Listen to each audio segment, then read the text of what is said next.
आज हम BA part first के प्रथम पेपर राजनीति विज्ञान का मूलाधार में उसके प्रथम अध्याय राजनीति विज्ञान का परंपरागत दृष्टिकोण उसका अध्ययन करेंगे। मैं कौशल कुमार सेन, सहायक आचार्य राजनीति विज्ञान, BSR राजकीय कला महाविद्यालय अलवर। राजनीति विज्ञान के परंपरागत दृष्टिकोण को समझने से पहले हम ये समझेंगे कि राजनीति विज्ञान के अध्ययन के दो दृष्टिकोण हैं। एक दृष्टिकोण परंपरागत है और दूसरा आधुनिक है। ईसा पूर्व 6ठी शताब्दी से लेके और द्वितीय विश्व युद्ध तक, अर्थात 1939 द्वितीय विश्व युद्ध जब प्रारंभ होता है उस समय तक के काल को राजनीति शास्त्रियों ने परंपरागत दृष्टिकोण कहा है। और द्वितीय विश्व युद्ध के बाद से लेके आज तक के कालखंड को राजनीति विज्ञान का आधुनिक दृष्टिकोण कहा है। इसका मूल कारण ये है कि प्रश्न ये खड़ा होता है कि द्वितीय विश्व युद्ध ही इन दृष्टिकोणों के विभाजन की रेखा क्यों मानी गई है। तो द्वितीय विश्व युद्ध को इसलिए इसके विभाजन की रेखा माना गया है क्योंकि द्वितीय विश्व युद्ध में जो हुआ था, द्वितीय विश्व युद्ध हुआ था, उसका कारण क्या थे, क्यों वह हुआ। तो उन सब के पीछे रीजन आया था मनुष्य का राजनीतिक व्यवहार। तब दृष्टिकोण परिवर्तित हुआ और परंपरागत से आधुनिक दृष्टिकोण की ओर अग्रसर हुआ। किंतु आज हम परंपरागत दृष्टिकोण का अध्ययन करेंगे। राजनीति विज्ञान के परंपरागत दृष्टिकोण को संगठनात्मक दृष्टिकोण कहा जाता है, अर्थात इसमें केवल राज्य और राज्य की संस्थाओं का अध्ययन किया जाता है। इस संबंध में हम बताते हैं कि राजनीति विज्ञान एक प्राचीन विषय है। परंपरागत राजनीति विज्ञान से अभिप्राय वह राजनीति विज्ञान है जो व्यवहारवादी क्रांति से पूर्व प्रचलित था। प्लेटो से लेकर एक्विनास, रूसो, कांट और हीगल तक राजनीतिक सिद्धांतों को सदैव आचार शास्त्र अथवा दर्शन शास्त्र के एक अंश के रूप में प्रतिपादित किया है। उनके निष्कर्ष गणितीय परिमाण एवं तथ्य संग्रह, सत्यापन, सर्वेक्षण जैसी आधुनिक वैज्ञानिक विधियों पर आश्रित नहीं हैं। उनके शोध तथा विश्लेषण की प्रमुख विधियां ऐतिहासिक एवं वर्णनात्मक रही हैं। उनके अनुसंधान के मुख्य विषय राज्य, सरकार और राजनीतिक संस्थाएं रही हैं। इस विवरण से हमें स्पष्ट हो जाता है कि राजनीति विज्ञान के परंपरागत दृष्टिकोण में केवल राज्य, सरकार और उस सरकार की संस्थाओं का या राजनीतिक संस्थाओं का अध्ययन किया जाता है। इस कालखंड में जितने भी विचारक हुए, प्लेटो, एक्विनास, अरस्तु, रूसो, कांट, हीगल, इन सब ने जो भी अपने राजनीतिक विचार रखे हैं, राजनीतिक सिद्धांतों का निर्माण किया है, वो सभी परंपरागत दृष्टिकोण के अंतर्गत आते हैं। परंपरागत और आधुनिक दृष्टिकोण का मूल अंतर यही है कि परंपरागत दृष्टिकोण कल्पनात्मक दृष्टिकोण है, जहाँ विचारक लाइब्रेरी में बैठ के या मनन चिंतन द्वारा किसी सिद्धांत का निर्माण करते हैं। पहले कल्पना करते हैं और उसके आधार पर एक सिद्धांत का निर्माण करते हैं। किंतु आधुनिक दृष्टिकोण में राजनीति शास्त्री खुद समस्या के पास जाता है और समस्या का यथार्थ अध्ययन करता है, तत्पश्चात अपने निर्णय या सिद्धांतों का निर्माण करता है। अर्थात परंपरागत दृष्टिकोण काल्पनिक है और आधुनिक दृष्टिकोण यथार्थवादी दृष्टिकोण है। परंपरागत दृष्टिकोण के अंतर्गत कुछ परिभाषाएं हैं कि प्रारंभ में कुछ विचारक ऐसे थे जो राजनीति विज्ञान को केवल राज्य का ही विज्ञान मानते थे, जैसे मनोविज्ञान मन का विज्ञान है,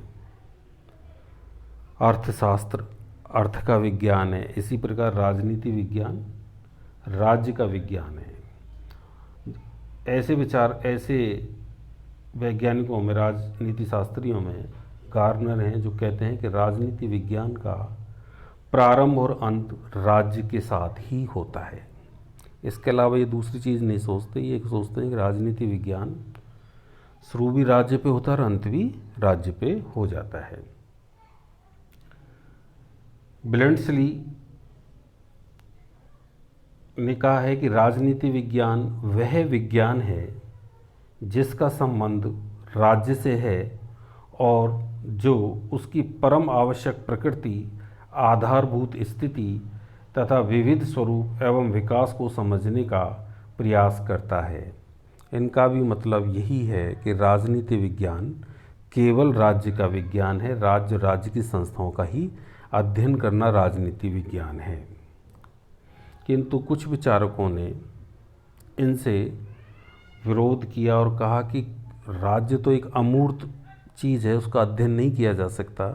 तो उन्होंने राजनीति विज्ञान की परिभाषा को चेंज किया और उनमें कुछ विचारक हैं जिनको हम लीकॉक हैं, वो कहते हैं कि राजनीति विज्ञान राज्य का विज्ञान नहीं है बल्कि सरकार का विज्ञान है या सरकार से संबंधित शास्त्र है। क्यों सीले कहते हैं कि राजनीति विज्ञान के अंतर्गत शासन व्यवस्था का उसी प्रकार अनुशीलन किया जाता है जिस प्रकार अर्थशास्त्र में धन का, प्राणी शास्त्र में जीव का, बीज गणित में अंकों का एवं रेखा गणित में स्थान व दूरी का। इन सीले का तात्पर्य भी यही है कि राजनीति विज्ञान मुख्यतः शासन का विज्ञान है, अर्थात सरकार का विज्ञान है। लेकिन कुछ विद्वान ये मानते थे कि राजनीति विज्ञान न केवल राज्य का विज्ञान है, न केवल सरकार का विज्ञान है, बल्कि राज्य और सरकार दोनों का अध्ययन करता है। इनमें गिलक्राइस्टन जो ये कहते हैं कि राजनीति शास्त्र वस्तुतः राज्य और सरकार की सामान्य समस्याओं का अध्ययन करता है। राजनीति विज्ञान की परंपरागत परिभाषाओं का अध्ययन करने के उपरांत अब हम परंपरागत राजनीति विज्ञान का क्षेत्र के बारे में अध्ययन करेंगे। परंपरागत राजनीति विज्ञान राज्य के सैद्धांतिक एवं संगठन से संबंधित प्रश्नों का विवेचन करता है। मैंने शुरू में आपको बताया था कि परंपरागत राजनीति विज्ञान केवल राज्य और उसके संगठन का अध्ययन करता है। राज्य के अंतर्गत लोगों की भूमिका या उस राज्य की संस्थाओं के अंतर्गत होने वाली प्रक्रिया आदि का अध्ययन नहीं करता, केवल एक औपचारिक अध्ययन करता है। जैसे राज्य क्या है, अर्थात राज्य का स्वरूप क्या है, उसका विकास कैसे हुआ है, कैसे वो बना है और कैसे विकसित हुआ है, इसका आधार क्या है कि राज्य की आधारशिला क्या है, इसका कार्यक्षेत्र क्या है, राज्यकर्ता क्या है, इसकी सत्ता का स्वरूप क्या है, राजतंत्रात्मक है या कुलीन तंत्रात्मक है, लोकतंत्रात्मक है, अर्थात इसकी सत्ता अर्थात इसकी सरकार कैसी है, इसकी सत्ता का राज्य के साथ शासितों से क्या संबंध है, अर्थात सरकार और नागरिकों का आपसी संबंध क्या है, इसकी आज्ञा का पालन क्यों किया जाता है, अर्थात राज्य की आज्ञा का नागरिक क्यों पालन करते हैं इत्यादि ऐसे प्रश्न हैं जिनकी खोज परंपरागत राजनीति विज्ञान करता है। इन सब बातों का एक ही अर्थ है कि परंपरागत राजनीति विज्ञान केवल औपचारिक और संगठनात्मक अध्ययन करता है। गुडनाव ने राजनीति विज्ञान का संबंध 3 बातों से जोड़ा है। गुडनाव ने कहा है कि राजनीति विज्ञान, परंपरागत राजनीति विज्ञान 3 चीज़ों का अध्ययन करता है।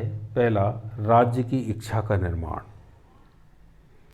जिसे हम कानून कह सकते हैं कि राज्य की इच्छा अर्थात कानूनों का निर्माण करना, राज्य की इच्छा की अभिव्यक्ति अर्थात राज्य के कानूनों का कार्यान्वयन करना और अभिव्यक्त करना, और राज्य की इच्छा की कार्यान्विति अर्थात लोगों पर उनको लागू करना। बेलोवी के अनुसार राजनीति विज्ञान 3 महत्वपूर्ण विषयों का अध्ययन करता है।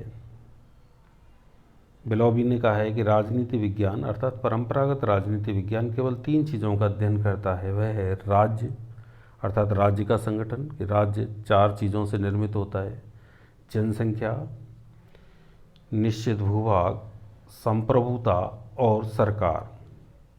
दूसरा, शासन अर्थात सरकार क्या है, तथा विधि, कि राज्य के द्वारा निर्मित या सरकार के द्वारा निर्मित या संसद के द्वारा निर्मित विधि। सन 1948 में यूनेस्को के तत्वाधान में राजनीति शास्त्रियों का एक सम्मेलन पेरिस में आयोजित किया गया तथा उसमें यह निर्णय लिया गया कि राजनीति विज्ञान के क्षेत्र के अंतर्गत निम्नलिखित समाहित किया जाना चाहिए।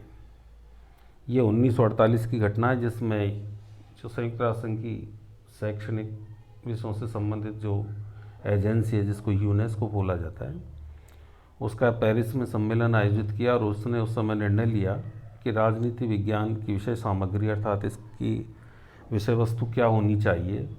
तो यूनेस्को का पहला विचार था कि राजनीतिक सिद्धांत अर्थात राजनीतिक विचारों का इतिहास तथा राजनीतिक सिद्धांत।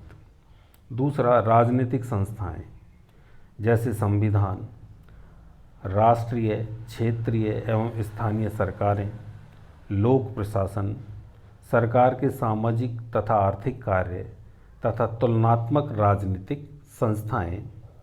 तीसरा, दल, समूह तथा जनमत, जिनमें दल प्रणाली, दबाव समूह, हित समूह, जनमत तथा शासन में जनता की भागीदारी। चौथा, अंतर्राष्ट्रीय संबंध, जिनमें अंतर्राष्ट्रीय राजनीति, अंतर्राष्ट्रीय विधि, अंतर्राष्ट्रीय संगठन और प्रशासन। इस प्रकार इस अध्ययन से हमें जो विदित होता है वो यह है कि परंपरागत राजनीति विज्ञान राज्य एवं सरकार का तथा उसके अंगों का अध्ययन करता है। वह राजनीति विज्ञान का आदि और अंत राज्य के साथ ही मानता है। राजनीति विज्ञान के परंपरागत दृष्टिकोण की इस शुरुआती भूमिका को समझने के बाद इसके बारे में विस्तृत विवेचन हम अगले अंक में करेंगे। धन्यवाद।